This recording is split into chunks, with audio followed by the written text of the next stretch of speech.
అందరికీ నమస్కారం. నిత్రా క్యాలెండర్ దియా స్టోర్ పాఠకులకు శుభోదయం. ఈరోజు 17వ తారీఖు ఫిబ్రవరి 2025 శ్రీ క్రోధినామ సంవత్సరం మాఘమాసం శిశిర ఋతువు ఉత్తరాయణం సోమవారం. ఈ రోజు తిథి పంచమి రాత్రి 2:28 వరకు. తదుపరి షష్ఠి. ఈ రోజు నక్షత్రం చిత్త తెల్లవారు 5:37 వరకు. తదుపరి స్వాతి. ఈరోజు ద్వాదశ రాశుల వారి రాశి ఫలాలు ఏ విధంగా ఉన్నాయో తెలుసుకుందాం. ముందుగా మేషరాశి. ఆదాయం అంతంత మాత్రంగా ఉంటుంది. వివాదాలకు దూరంగా ఉండటం మంచిది. దైవ కార్యక్రమాలపై దృష్టి సారిస్తారు. వృధా ఖర్చులు పెరుగుతాయి. నిరుద్యోగ ప్రయత్నాలు నిరుత్సాహపరుస్తాయి. కుటుంబ పెద్దల ఆరోగ్య సమస్యలు కొంత బాధిస్తాయి. దూర ప్రయాణాలు వాయిదా పడతాయి.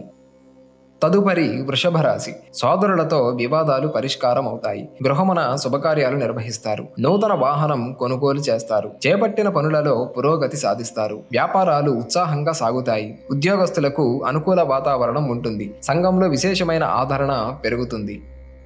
తదుపరి మిథున రాశి. కుటుంబ సభ్యులతో శుభకార్యాలలో పాల్గొంటారు. నిరుద్యోగుల కష్టం ఫలించింది. నూతన అవకాశాలు అందుకుంటారు. వ్యాపార విస్తరణకు పెట్టుబడులు సమకూరుతాయి. ఉద్యోగాలు ఉత్సాహవంతంగా సాగుతాయి. సన్నిహితుల నుండి కొత్త విషయాలు సేకరిస్తారు. స్థిరాస్తి వివాదాలు పరిష్కారం అవుతాయి.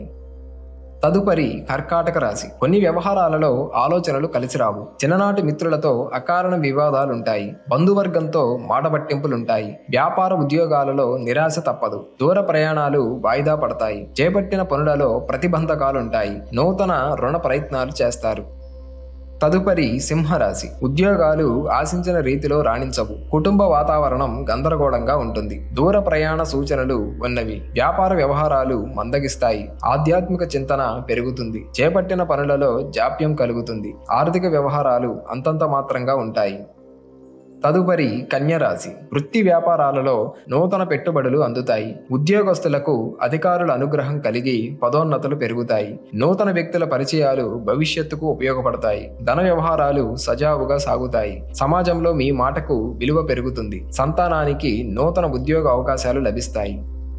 తదుపరి తులారాశి. చిన్ననాటి మిత్రులతో సేవా కార్యక్రమాలలో పాల్గొంటారు. మొండి బాకీలు వసూలవుతాయి. ఉద్యోగాలలో మీ పనితీరుతో అధికారుల నుండి ప్రశంసలు అందుకుంటారు. ఇంటా బయట పరిస్థితులు అనుకూలిస్తాయి. వ్యాపారాలు విస్తరిస్తాయి. సోదరులతో స్థిరాస్తి వివాదాలు పరిష్కరించుకుంటారు. నూతన వస్తు వాహనాలు కొనుగోలు చేస్తారు.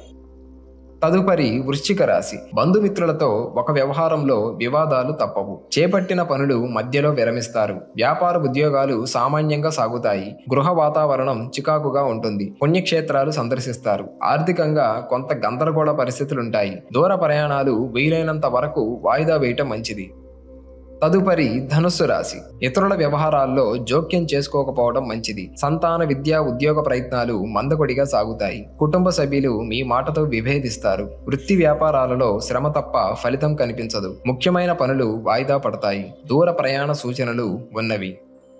తదుపరి మకర రాశి. ఉద్యోగస్తులకు పదోన్నతులు పెరుగుతాయి. కొన్ని వ్యవహారాలలో సొంత నిర్ణయాలతో ముందుకు సాగటం మంచిది. ఆత్మీయుల నుంచి అందిన శుభవార్త ఆనందం కలిగిస్తుంది. నూతన వాహన కొనుగోలు ప్రయత్నాలు ఫలిస్తాయి. నూతన కార్యక్రమాలకు శ్రీకారం చుడతారు. వ్యాపారాలు లాభసాటిగా సాగుతాయి. తదుపరి కుంభరాశి. ఆరోగ్య విషయంలో అశ్రద్ధ చేయటం మంచిది కాదు. ముఖ్యమైన వ్యవహారాలు మందకొడిగా సాగుతాయి. ఉద్యోగస్తులకు అధికారులతో సమస్యలుంటాయి. ధన వ్యవహారాలలో ఇతరులకు మాట ఇవ్వటం మంచిది కాదు. వృత్తి వ్యాపారాలు ఆకస్మికంగా నిర్ణయాలు మార్పు చేయటం వలన నష్టాలు తప్పవు. తదుపరి మీనరాశి. వ్యాపారాల్లో ఆశించిన విధంగా రాణిస్తాయి. చేపట్టిన పనులు సజావుగా సాగుతాయి. ఉద్యోగస్తులకు పదోన్నతులు పెరుగుతాయి. నిరుద్యోగులకు ఒక వార్త ఊరటనిస్తుంది. దూరపు బంధువుల నుండి అరుదైన ఆహ్వానాలు అందుతాయి. గృహమున శుభకార్యాలపై నిర్వహణ చర్చలు చేస్తారు.